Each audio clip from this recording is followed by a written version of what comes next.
सुनने के बाद हादसा बिल्कुल सीधा और सिंपल लगता है, बिल्कुल एक आईने की तरह, लेकिन उस केस को सॉल्व करना उतना ही मुश्किल। स्विस एयरलाइन के फ्लाइट 111 का भी केस कुछ ऐसा ही था। यह केस इतना पेचीदा बन गया था कि इसे सॉल्व करने के लिए करीब 350 इन्वेस्टिगेटर को काम पर लगाया गया और करीब 5 साल के मेहनत के बाद आखिरकार इस केस को सॉल्व कर दिया गया। तो आइए जानते हैं इस पूरे कहानी के बारे में। 2 सितंबर 1998 Swiss air flight 111 McDonnell Douglas MD-11 model का एक विशालकाय plane John F Kennedy International Airport New York से उड़ान भरने वाला था। इस प्लेन को 8 घंटे का सफर करके अटलांटिक सागर के ऊपर से होते हुए स्विट्जरलैंड के जेनेवा एयरपोर्ट पर लैंड करना था। इस प्लेन में 215 पैसेंजर, 14 क्रू मेंबर के साथ कुल 229 लोग सवार होने वाले थे। इस प्लेन को 241 सीटों के साथ कॉन्फ़िगर किया गया था। प्लेन को 49 वर्षीय कप्तान URS जिमरम उड़ाने वाले थे और इनके पास करीब 11,800 घंटे का फ्लाइंग एक्सपीरियंस था। वही 36 वर्षीय फर्स्ट ऑफिसर के तौर पर स्टीफन लो पायलट का साथ दे रहे थे और इनके पास भी 4,800 घंटे का फ्लाइंग एक्सपीरियंस था। स्विस एयरलाइन को ज्वाइन करने से पहले दोनों ही पायलट स्विस एयरफोर्स में पायलट रह चुके थे। पायलट प्लेन का टंकी फुल करा लेता है क्योंकि इस प्लेन को बिना रुके 8 घंटे का सफर करना था। फाइनली स्विस फ्लाइट 111 8:11 पर जॉन एफ कैनेडी एयरपोर्ट से उड़ान भरा। उड़ान के बाद प्लेन कुछ ही मिनट में वह अपने हाई एल्टीट्यूड हाइट पर पहुंच गया। फिर तभी अचानक इस प्लेन का रेडियो कम्युनिकेशन अचानक बंद हो गया। पर इसकी जांच करने के बाद यह पता चला कि यह गलत ट्यूनिंग की वजह से हुआ था। अब क्योंकि यह इतना बड़ा प्रॉब्लम नहीं था, इसलिए फ्लाइट 111 अपने मंजिल की ओर नॉर्मली फ्लाई करता रहा। उड़ान के करीब 52 मिनट बाद जब यह प्लेन यार माउथ के ऊपर से होते हुए फ्लाई कर रहा था, तभी फ्लाइट क्रू ने देखा कि प्लेन के अंदर कहीं से स्मोक आने लगा है। धुएं के साथ साथ किसी चीज का जलने का भी स्मेल आ रहा था। पर जब फ्लाइट क्रू ने इसे चेक किया तो पता चला यह धुआं एयर कंडीशनर से आ रहा था। पर क्योंकि यह धुआं बहुत ही कम मात्रा में था, इसीलिए पायलट ने इस पर ज्यादा ध्यान नहीं दिया। लेकिन इसके ठीक 4 मिनट बाद धुआं आप प्लेन के अंदर काफी तेजी से भरने लगा। महज कुछ ही सेकंड में कॉकपिट में चारों तरफ बस धुआं ही धुआं दिखने लगा। ये देखकर पायलट को एहसास होने लगा कि जरूर प्लेन में कुछ तो खराब हुआ है। इसलिए पायलट ने तुरंत ही ATC को अर्जेंट कॉल कर दिया। अब ATC को तो यह समझ में आ गया था कि फ्लाइट 111 किसी मुसीबत में पड़ गया है, लेकिन उधर पायलट की तरफ से कोई भी इमरजेंसी डिक्लेयर नहीं किया गया था। इसलिए ATC फ्लाइट 111 के साथ लगातार बातचीत करने लगा और समय समय पर पायलट को गाइड करने लगा। उधर प्लेन के कॉकपिट में धुआं अब इतना बढ़ चुका था कि पायलट को कॉकपिट में इंस्ट्रूमेंट भी ठीक से दिखाई नहीं दे रहा था। साथ ही धुएं के साथ साथ कॉकपिट में गर्मी भी काफी बढ़ने लगी। प्लेन की यह हालत देखकर पायलट को एहसास हो गया कि अब इस प्लेन को जेनेवा एयरपोर्ट तक ले जाना पॉसिबल नहीं है। इसलिए पायलट ने ATC से इस एयरप्लेन को नजदीकी एयरपोर्ट बेस्टोन इंटरनेशनल एयरपोर्ट के लिए इमरजेंसी लैंडिंग की परमिशन मांगी। पर क्योंकि यह एयरपोर्ट इस प्लेन के करंट लोकेशन से 433 किलोमीटर दूर था, इसलिए ATC ने पायलट से कहा कि 433 किलोमीटर दूर जाने से अच्छा है कि आप बिल्कुल पास के ही हैलिफैक्स इंटरनेशनल एयरपोर्ट पर इस प्लेन को लैंड करा दो, क्योंकि यह एयरपोर्ट सिर्फ 122 किलोमीटर ही दूर है। ATC का यह डिसीजन मेरे हिसाब से तो बिल्कुल सही डिसीजन था। अब फ्लाइट 111 नजदीकी एयरपोर्ट हैलिफैक्स इंटरनेशनल एयरपोर्ट की ओर निकल पड़ा। पर तभी एक और मुसीबत पायलट के सामने आ गया। यह प्लेन एयरपोर्ट के काफी नजदीक आ गया था। अब एयरपोर्ट से यह प्लेन सिर्फ 55 किलोमीटर दूर था, लेकिन यह प्लेन अभी भी करीब 21,000 किलोमीटर के एल्टीट्यूड पर फ्लाई कर रहा था। अब इतनी कम डिस्टेंस से प्लेन के ग्लाइड स्लोप को मेंटेन करना और रनवे से अलाइन करना बिल्कुल भी पॉसिबल नहीं था। ऊपर से यह प्लेन अभी अभी उड़ान भरा था। प्लेन के फ्यूल टैंक में लाखों गैलन फ्यूल भरा पड़ा था। और आपकी जानकारी के लिए बता दूं कि कोई भी प्लेन भारी वजन के साथ आसानी से तो उड़ान भर सकता है, लेकिन उतने ही वजन के साथ कोई भी प्लेन सुरक्षित लैंड नहीं कर सकता है। और अगर जोर जबरदस्ती प्लेन को लैंडिंग करने का कोशिश किया तो ऐसी कंडीशन में प्लेन का लैंडिंग गियर डैमेज भी हो सकता है। ये फिर प्लेन का विंग्स भी डैमेज हो सकता है और प्लेन में भीषण आग लगने की संभावना भी बढ़ सकती है। अब इस तरह की अनहोनी को टालने के लिए एटीसी ने पायलट से कहा कि आप अपने प्लेन को एयरपोर्ट से कुछ दूरी पर लेकर जाओ ताकि आप हवा में ही प्लेन का फ्यूल डंप कर सके। इससे प्लेन का वजन कम होने वाला था और एयरप्लेन का एल्टीट्यूड भी कम हो सकता था, जिससे यह प्लेन आसानी से रनवे पर लैंड कर सकता था। फ्लाइट 111 फ्यूल को डंप करने के लिए, यानी कि हवा में ही फ्यूल को नीचे फेंक देने के लिए निकल पड़ा। इससे पायलट को प्लेन में लगी आग के सोर्स के बारे में पता लगाने के लिए भी कुछ हद तक समय मिलने वाला था। इसलिए पायलट ने प्लेन के मैनुअल में चेक करना शुरू कर दिया कि प्लेन में लगे आग के सोर्स का कोई भी पता नहीं चलता है, तो ऐसे में क्या करना चाहिए। और प्लेन के मैनुअल में यह लिखा था कि अगर प्लेन में लगी आग के सोर्स के बारे में कुछ भी पता नहीं चलता है, तो ऐसी कंडीशन में प्लेन के केबिन में और कॉकपिट में पावर सप्लाई बंद करे, वही कॉकपिट के कुछ इंपॉर्टेंट इंस्ट्रूमेंट को छोड़कर बाकी सभी इंस्ट्रूमेंट को बंद करे। और पायलट ने भी ठीक ऐसा ही किया। लेकिन पायलट का यह डिसीजन यहां पर सही साबित नहीं हुआ।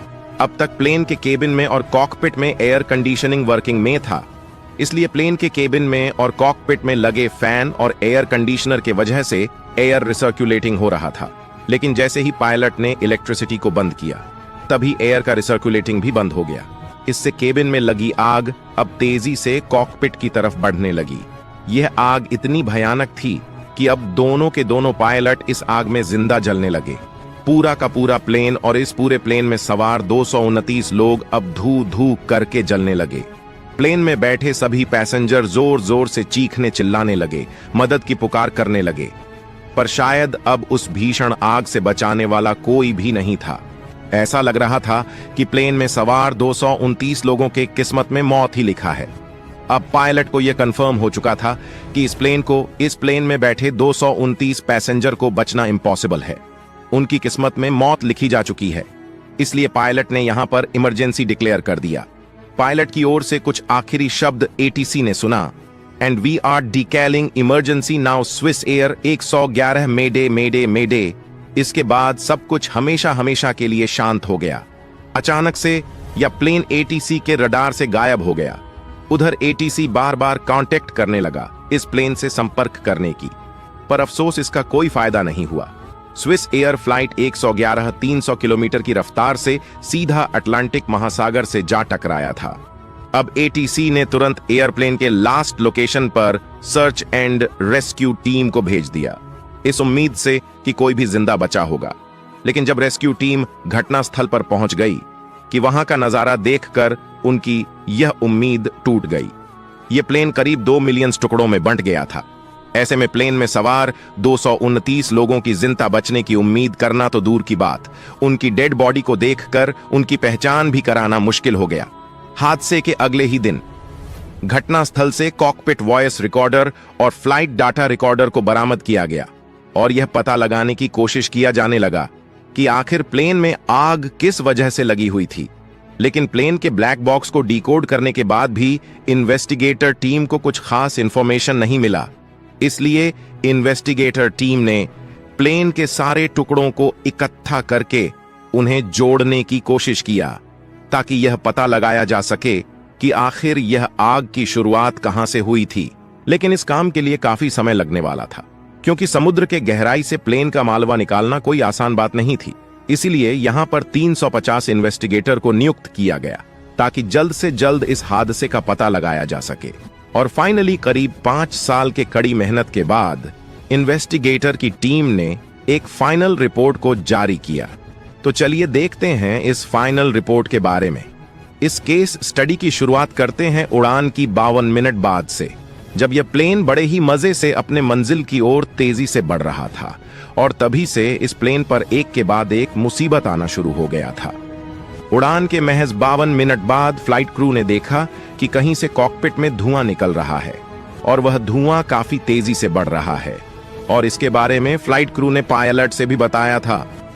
और तभी पायलट ने एटीसी से इमरजेंसी कॉल किया था। लेकिन पायलट ने यह कॉल सिर्फ प्लेन में आई मुसीबत के बारे में इमरजेंसी कॉल किया था, न कि कोई मे डे कॉल। पायलट ने अब तक कोई भी इमरजेंसी डिक्लेयर नहीं किया था। ऐसा शायद इसलिए क्योंकि कॉकपिट में इंटर करने वाला धुआं शुरुआत में बहुत कम था, इसलिए पायलट को लगा होगा कि इससे कुछ खास प्लेन को नुकसान नहीं होने वाला है। लेकिन इसके 4 मिनट बाद यह धुआं पूरे के पूरे प्लेन में फैल गया था। और यह धुआं प्लेन में कहां से आ रहा है? पायलट अभी तक इससे अनजान था।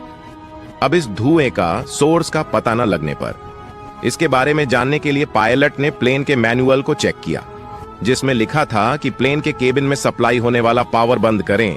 जब पायलट ने ठीक ऐसा ही किया तो प्लेन में धुआं और भी तेजी से बढ़ने लगा। ऐसा इसलिए हो गया था कि कैबिन में इलेक्ट्रिसिटी को बंद करने से प्लेन में लगे फैन और एयर कंडीशनिंग ने अपना काम करना बंद कर दिया था। इससे एयर रिसर्कुलेटिंग भी बंद हो गया और कैबिन में धुआं और तेजी से बढ़ने लगा। अब यहां पर पायलट ने हैलिफैक्स इंटरनेशनल एयरपोर्ट पर इमरजेंसी लैंड करने का परमिशन मांगा, पर एटीसी ने साफ साफ मना कर दिया। ऐसा इसलिए क्योंकि इस प्लेन ने अभी अभी उड़ान भरा था और प्लेन में अभी लाखों गैलन फ्यूल भरा पड़ा था और ऐसी कंडीशन में टेक ऑफ करना नामुमकिन था। और इतने वजन के साथ प्लेन लैंड करने की कोशिश करता तो बहुत बड़ा हादसा हो जाता, इसलिए एटीसी ने मना किया था। और वही एटीसी का मना करने का दूसरा कारण यह भी था, और यह एरोप्लेन एयरपोर्ट से सिर्फ 55 किलोमीटर दूरी पर था और यह प्लेन 21,000 फीट की ऊंचाई पर उड़ान भर रहा था। यानी कि यह प्लेन जरूरत से ज्यादा ऊंचाई पर उड़ान भर रहा था। साफ साफ कहा जाए तो यह प्लेन अपने ग्लाइड स्लोप से बहुत ज्यादा ऊपर था।